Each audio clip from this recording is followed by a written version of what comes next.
नमस्कार, मी Indira. News अनकटच्या prime time बुलेटिनमध्ये तुम्हा सगळ्यांचं स्वागत करते. सविस्तर वृत्त पाहणारच आहोत, पण त्याआधी नजर टाकूयात काही महत्त्वाच्या हेडलाईन्स.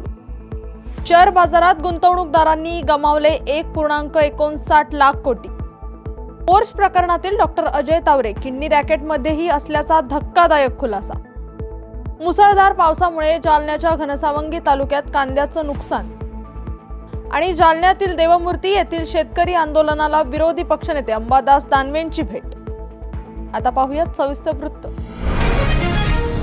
भारतीय शेअर बाजार आज 30 मे रोजी घसरून बंद झाले. सेन्सेक्स 182 अंकांनी घसरून बंद झालाय, तर निफ्टी 24,750 वर घसरलाय. यामुळे आज शेअर बाजारात गुंतवणूकदारांचे 1.59 लाख कोटी रुपये बुडाले.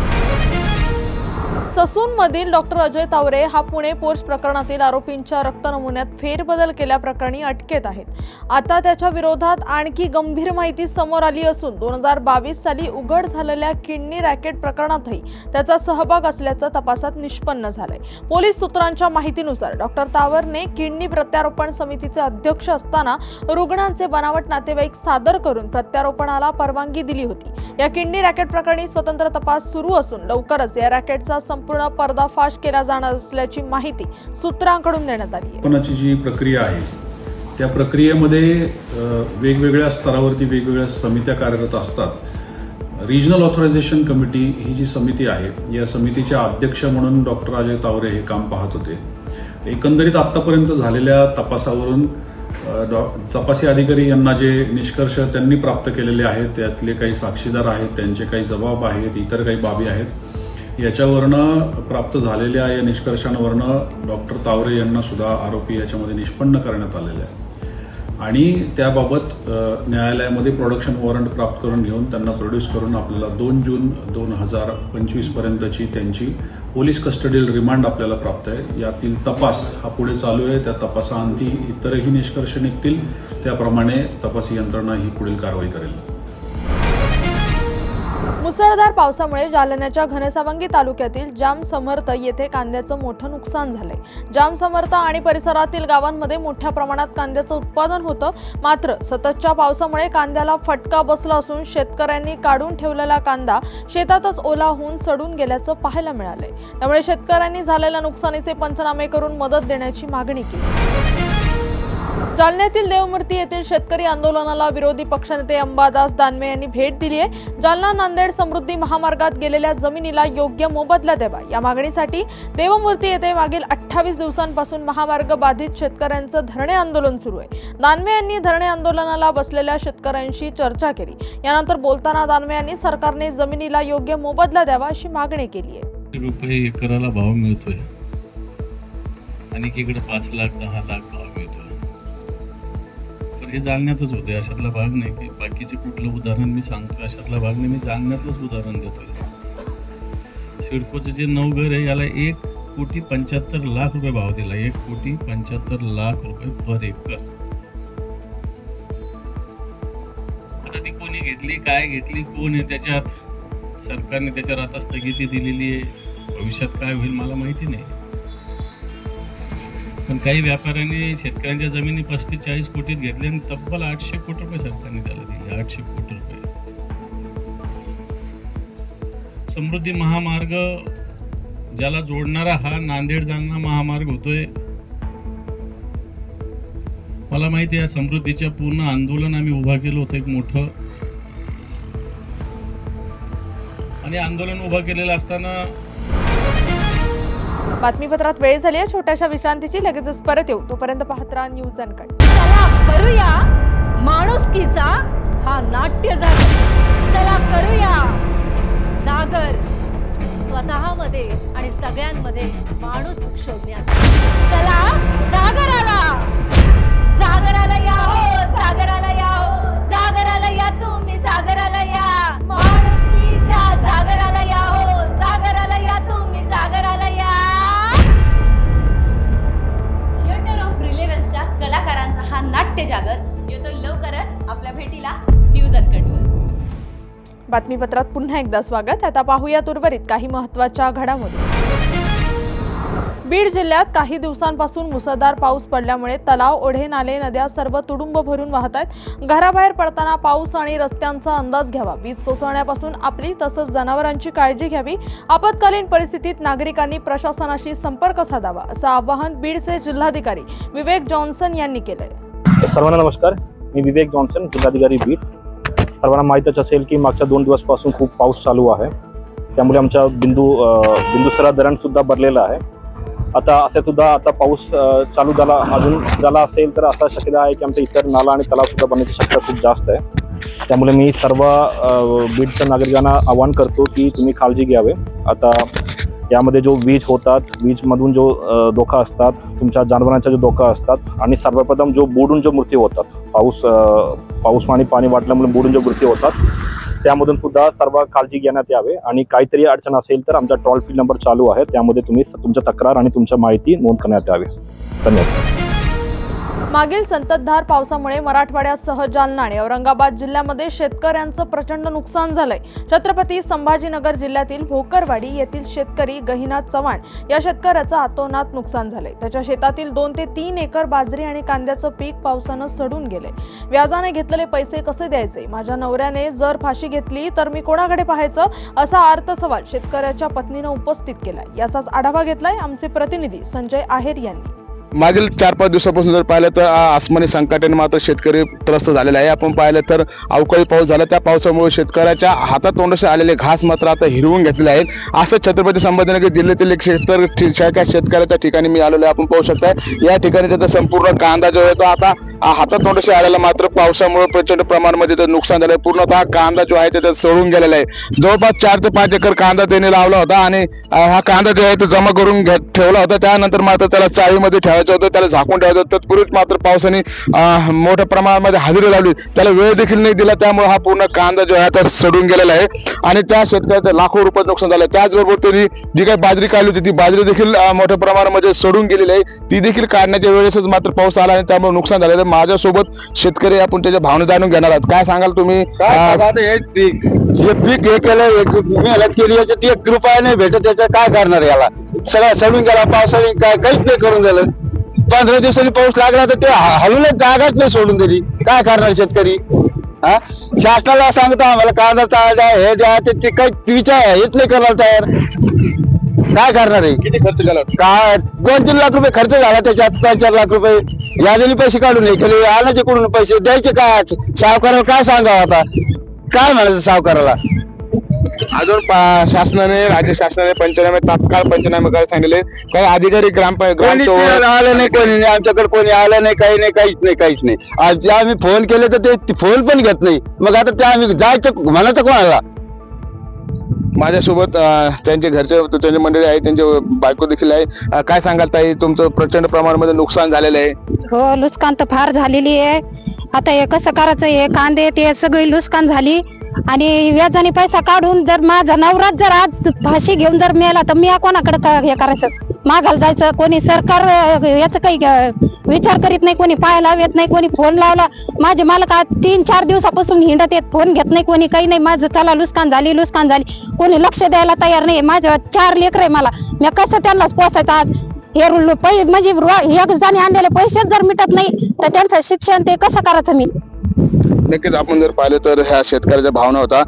मोठ्या प्रमाणामध्ये त्यांनी खर्च केलेला आहे, मात्र ते हातातोंडाशी आलेला घास हिरवून घेतलेला आहे. हे आसमानी संकट आहे. त्या आसमानी संकटामुळे त्यांचं प्रचंड प्रमाणात नुकसान झाले. आता शेतकऱ्याचे पेरण्याचे दिवस आले, मात्र अजूनही त्यांचा 8 ते 15 दिवस देखील शेती हाताला येणार नाही, कारण की ओलावा मोठ्या प्रमाणामध्ये आहे. पेरण्या देखील होणार नाही, त्यामुळं येणारे जे काही पिके ते देखील लेट होणार आहे. पुढे पाऊस येईल नाही येईल हे देखील सांगता येणार नाही. मात्र सध्या त्यांच्या घरामध्ये जे काही अन्नधान्य येणार होतं, जे काही कांदा येणार होतं, ते काय त्या विकून तो पैसा येणार होता, तो मात्र आता पूर्णतः त्यांची निराशा झालेला आहे. त्यामुळे शेतकरी आर्थिक संकटात सापडले. राज्य शासनाने जे काही तातडीने त्यांना मदत करावी अशी विनंती देखील या कुटुंबाकडून करण्यात येत आहे. Sanjay Aher, Chhatrapati Sambhajinagar, news anchor. यवतमाळमधील चिंतामणी ट्रॅव्हल्स पॉइंट आणि उमसरा परिसरातील SBIच्या 2 ATM मध्ये छेडछाड करून 1,14,200 रुपयांची रोकड चोरट्यांनी लंपास केल्याची घटना उघडकीस आली आहे. 3 चोरटे CCTV फुटेजमध्ये कैद झाले असून अवधूतवाडी पोलिसांनी त्यांचा तपास सुरू केलाय. बस स्थानक चौकापासून हाकेच्या अंतरावर असणाऱ्या ट्रॅव्हल्स पॉइंट या वर्दळीच्या परिसरात ही चोरी झाल्यानं खळबळ उडाली आहे. ट्रॅव्हल्समधून प्रवास करत असताना सराफा व्यापाऱ्यांच्या बॅगमधून 16 किलो 800 ग्रॅम चांदी लंपास केल्याची घटना यवतमाळमध्ये घडली होती. दरम्यान या प्रकरणी स्थानिक गुन्हे शाखेच्या पथकाने आरोपीला गजाआड करत 7,68,000 रुपयांची चांदी जप्त केली आहे. मुस्ताक उर्फ चिल्लू शमशेर खान याला पोलिसांनी ताब्यात घेतलं असून 2 फरार आरोपींचा शोध सुरू आहे. या महिन्याला पांढरकोडा पोलीस स्टेशनला अधीनमध्ये मोहारा म्हणून एक गाव आहे. एक ट्रॅव्हल्स बस यवतमाळतून हैदराबादला जाताना जेवणासाठी 22 तारखेला रात्री 11 वाजता तिकडे थांबल्यानंतर एक गाडी आले 4 व्हीलर कार. त्याच्यामधून 3 लोक बाहेर येऊन बसमध्ये जाऊन ते एक बॅगमध्ये सिल्वरचा ऑर्नामेंट्स होता. टोटल ते 16 किलो 827 ग्राम म्हणजे अंदाजा 17 किलोचा सिल्वर्स होता. ते 8 लाख वरत मुद्देमाल आहे. ते बॅग पूर्ण घेऊन ते तिथून पडून गेला होता. हे 22 तारखेला झाले, पण आपल्याकडे 24 तारखेला ते फिर्यादी आपल्याकडे आला होता. थोडा उशीर आला बरोबर आपण खूप सिरियसली घेतलेले आहे मुद्द्या आणि आपण वेगळ्या टीम बनवले. म्हणजे पोलीस स्टेशनने वेगळ्या पद्धतीने, आपण LCBने वेगळ्या पद्धतीने हे केला होता. त्याच्या दरम्यान आपल्याला निष्पन्न झालं की हे 3 आरोपी आहेत ते मध्य प्रदेशचे आहे आणि धार जिल्ह्याचे आहे म्हणून आपल्याकडे माहिती आलेली आहे. आणि आपल्या टीम जाऊन तिकडे ऑलमोस्ट 3 दिवस तिकडे थांबले होता. आणि काल आपण त्याच्यामध्ये एक आरोपी आहे मुला खान, रोशन खान म्हणून, त्यांना अटक केलेली आहे. आणि त्यांच्याकडून आपण 16 किलो 168 ग्राम एवढा मुद्देमाल पूर्ण रिकव्हरी केलेला आहे. म्हणजे हे वर्थ 7,68,788च्या मुद्देमाल आपण रिकव्हरी केलेला आहे. त्या आरोपीला आपण पांढरकोडा पोलीस स्टेशनच्या जमा केलेली आहे. बातमीपत्रात वेळ झाली आहे छोट्याशा विश्रांतीची. लगेचच परत येऊ. तोपर्यंत पाहत राहा न्यूज अनकट. 10,000 किलोची झणझणीत पुणेरी मिसळ, 2100 किलोची चमचमीत खिचडी, 8 फुटाचा लांब चटपटीत कबाब. मस्त खा आणि स्वस्त रहा असे म्हणणारे भारतीय खाद्य संस्कृतीचे शिल्पकार जगप्रसिद्ध शेफ श्री विष्णू मनोहरजी लवकरच आपल्या भेटीला येत आहेत अनकट स्पेशल या सत्रात. बातमीपत्रात पुन्हा एकदा स्वागत. आता पाहूयात उर्वरित काही महत्त्वाच्या घडामोडी. कोल्हापुरात राजारामपुरी परिसरातील दौलतनगर इथं एका लहान घरात 40 वर्षीय महिलेला साखळदंडाने बांधून ठेवल्याचा धक्कादायक प्रकार समोर आलाय. त्यामुळे LCB आणि राजारामपुरी पोलिसांनी तातडीने घटनास्थळी दाखल होत संबंधित महिलेची सुटका केली आहे. सुरेखा साळी असं या महिलेचं नाव आहे. दरम्यान महिलेच्या भाच्याला पोलिसांनी चौकशीसाठी ताब्यात घेतलंय. सुरेखा साळी नावाची इथे मुळात दौलतनगर या परिसरात एक महिलेला साखळदंडात बांधून ठेवलेलं आहे अशी माहिती स्थानिक गुन्हे शाखेला मिळाली होती. त्या आधारे त्यांचं पथक व मी स्वतः आम्ही सगळे एकत्रित आलो. सदर घरात छापा मारला असता सुरेखा साळी नावाच्या महिलेला साखळदंडात बांधून ठेवलेलं आढळून आलं. पहिले 2 चाव्या तिथं मिळाल्या, त्यांना आम्ही तिला सोडवलं. एक लॉक निघत नव्हतं, मग चावीवाल्याला बोलून ते लॉक पण आपण काढलेलं आहे. तिची मुक्तता केलेली आहे. तिला आता सिक्युअर हॉस्पिटल येथे उपचाराला पाठवलेलं आहे. तिला का बांधून ठेवलं होतं आणि कुणी घरातल्यांनी कशाबद्दल बांधून ठेवलं होतं ही माहिती घेऊन पुढील आम्ही कायदेशीर कारवाई करत आहे. ताब्यात घेतलं एका मुलाला तिच्या भाच्याला ताब्यात घेतलेला आहे. पुढील कारवाई करतो. 1-1.5 महिन्यापासून असा प्रकार चालू आहे समजते. अधिक माहिती घेऊन आपण पुढची कारवाई करतो. त्यामध्ये अजून कोण घरातली सहभागी? त्याचा आता सहभाग आहे का नाही निष्पन्न करावं लागेल. आता तर घरी फक्त तो भाचाच होता. घरात तिचा काका, तिची मिसेस आणि मुलं असतात. ठीक आहे. बुलढाण्यातील मोताळा नगरपंचायत हद्दीत काही महिन्यांपूर्वी मोताळा नांदुरा रोडवरील सबस्टेशन जवळ मोठा सौर ऊर्जा प्रकल्प सुरू करण्यात आला. मोताळा शहरापासून 2 किलोमीटर अंतरावर नांदुरा मोताळा रोडवर सबस्टेशन जवळ नगरपंचायत हद्दीत काही महिन्यांपूर्वी सुरू करण्यात आलेल्या cyclic energy power limited Motala ने व्यवसाय सुरू करतेवेळी नगरपंचायत प्रशासनाची कोणत्याच प्रकारची पूर्व परवानगी घेतलेली नाही. परवानगी घेण्याबाबत नगरपंचायत प्रशासनाने संबंधित कंपनीला कळविलं होतं. मात्र सौर ऊर्जा कंपनीने बनावट सही शिक्के मारून कागदपत्र बनवल्याचं समोर आलंय. सदर कागदपत्रे बनावट असल्याने नगरपंचायत प्रशासनाच्या वतीनं लिपिक संतोष इंगळे यांनी बोराखेडी पोलिसात तक्रार दाखल केल्यानं तालुक्यात मोठी खळबळ उडाली आहे. मोताळा शहरालगत असलेल्या सोलर प्लॅन येथे जो प्लॅन चालू आहे तिथे तो प्लॅन सुरू करण्याकरता पंचायतीची हरकत घ्यावी लागते. परंतु आमचे मुख्याधिकारी गणेश पांडे सर यांच्या सांगण्यावरून आम्ही तिथे चौकशी केली असता त्या कंपनीला चौकशी केली असता त्यांनी त्यांच्याकडे असलेले डॉक्युमेंट ते मेलद्वारे नगरपंचायतला पाठवले. ते बघितले असता त्याच्यावरती त्या हरकतवरती शिवसाहेबांची हे बनावट कागदे आणि सही असे लक्षात आले. त्यानुसार माननीय मुख्याधिकारी यांनी मला प्राधिकृत करून बोराखेडी पोलीस स्टेशन येथे संबंधित कंपनीवर फौजदारी प्रकारचा गुन्हा दाखल करण्यास मला पाठवले. व्यवसाय सुरू करण्यासाठी कागदपत्रे सादर करण्याबाबत मोताळा नगरपंचायत प्रशासनाकडून 8 ऑक्टोबर 2024 आणि 22 मे 2025 रोजी कंपनीला लेखी पत्र देण्यात आलं. यावर 22 मे 2025 रोजी संबंधित कंपनीनं नगरपंचायत प्रशासनाला ईमेलद्वारे माहिती सादर केली. मात्र सादर केलेले ना हरकत प्रमाणपत्र आणि कागदपत्रे बनावट आणि खोट्या स्वरूपाची असल्याचं समोर आलंय. सदर दस्तऐवजावर मुख्याधिकाऱ्यांची खोटी स्वाक्षरी आणि शिक्क्याचा वापर केलाय. तसंच मोताळा नगरपंचायत कार्यालयानं 11 एप्रिल 2023 रोजी घेतलेला ठराव बनावट असून त्यावर नगराध्यक्ष माधुरीताई देशमुख यांची स्वाक्षरी सुद्धा बनावट आहे. परंतु कंपनीने मागील 6 महिन्यामध्ये आम्हाला कोणतेही डॉक्युमेंट दिला नाही. परंतु मागच्या आठवड्यामध्ये त्यांनी जो मेल केला त्यामध्ये जे डॉक्युमेंट आम्हाला आढळून आले ते फेक माझी बनावट स्वाक्षरी वापरून एक डॉक्युमेंट तयार करून ती NOC घेतलेली आहे. त्यामुळे त्यावरून नगरपंचायतचा कोणताही आउटवर्ड नंबर नाही. आमचे सही शिक्के खोटे सही शिक्के माझे वापरून कोणाची तरी CO म्हणून तिथे सही घेऊन त्यांनी ती NOC वरती कुठं ज्या कोणत्या अथॉरिटीला ती सबमिट करायची आहे तिथं पाठवलेली आहे. त्यामुळे हे एकदम 420चा गुन्हा हा कंपनीने केलेला आहे. त्या अनुषंगाने आमचे एक संतोष इंगळे जे सभा अधीक्षक आहे आस्थापनेचे काम पाहतात त्यांना प्राधिकृत करून नगरपंचायत मोताळामार्फत बोराखेडी पोलीस स्टेशनला हा गुन्हा दाखल करण्यासाठी आम्ही FIR दिली. माधुरी पुरुषोत्तम देशमुख, नगराध्यक्ष मोताळा, नगरपंचायत मोताळा. मी हे सोलर प्रकरण जे झालेलं आहे याच्यात माझी कोणत्याही प्रकारची ठरावही दिला नाही, सही नाही आणि मला माझं याच्यात काहीही हे नाही आहे. ज्यांनी जे केलं त्याच्यावर गुन्हा दाखल करा. दरम्यान या बांधकामाची कसलीही परवानगी न घेता वृक्षतोड करून बरीच अवैध कामं तिथं सुरू असल्याची माहिती नगरसेवक सचिन रोळे यांनी दिली आहे. कारण की त्यांनी जे बांधकामाची त्यांनी परमिशन घेतलेली नाही आहे. वृक्ष तोड जे केलेली आहे त्यांचा त्यांनी परवाना घेतलेला नाही आहे आणि तिथं भरपूर अवैध कामं तिथं सुरू आहेत. याबाबत माजी नगरसेवक विजय शिरोडकर यांनी नगरपंचायत प्रशासनातील काही कर्मचारी सहभागी असल्याचा आरोप केलाय. पंचायत गेल्या काही दिवसापासून मोताळा शहरामध्ये जो एक सौर प्रकल्प इथं सुरू झालेला आहे त्याचा जो मुद्दा उपस्थित झालेला आहे.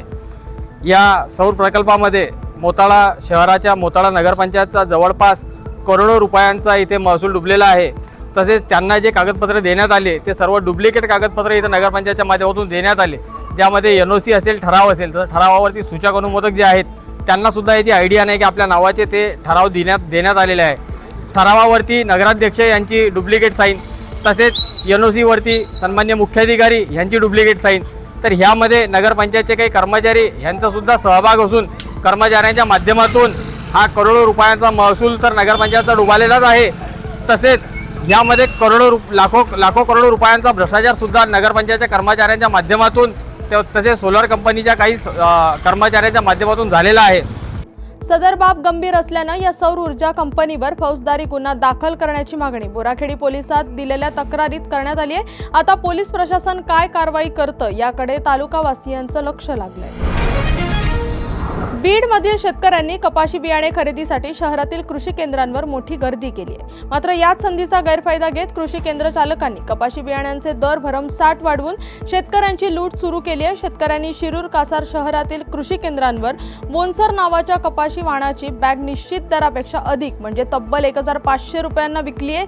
तर शासनाने ठरवलेला विक्री दर 900 रुपये. विशेष म्हणजे बियाण्याबरोबरच दिली जाणारी पावती मात्र 900 रुपयांचीच दिली जाते. शेतकरी पावतीची मागणी करताच काही केंद्रांवर बियाणेच नाकारले जात असल्याचेही निदर्शनास आले.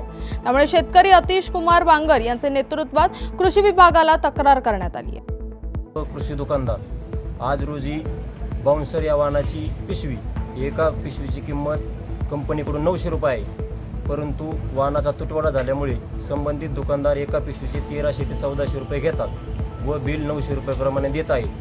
तरी सरकारने याच्यावर लवकरात लवकर योग्य ती सर्व कृषी दुकानदारावर कारवाई करावी. या बातमीचा वेळ झाली आहे. प्राईम टाईम बुलेटिनमध्ये इथेच थांबायची. तोपर्यंत पाहत राहा न्यूज अनकट.